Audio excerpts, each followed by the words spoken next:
Napakamahal ng cost of living dito sa Japan. Kaya nga mahal yung sahod natin, di ba? Kasi mahal yung cost of living. Pwede rin kakain ka ng itlog araw-araw.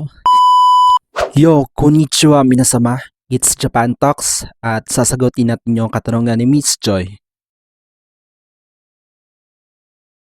So regarding sa question ni Miss Joy, no? Sa totoo lang guys, napakamahal ng cost of living dito sa Japan. Just to be honest with you right now, kaya nga mahal yung sahod natin, di ba? Kasi mahal yung cost of living. Oo naman, nakakapag-ipon naman po tayo sa sahod natin. Pero nakadepende po sa inyo yon kung paano nyo po gagastusin yung pera nyo. Kung medyo manloob po kayo, so medyo wala talaga kayong maiipon kasi napakamahal na mga bilihin dito sa Japan, especially na yung mga pagkain. Pero kung marunong naman po kayong dumiskarte, marunong kayong magluto, pero kung matipid naman kayo guys, makakapag-ipon talaga kayo. Yes, oo no, nakakapagpa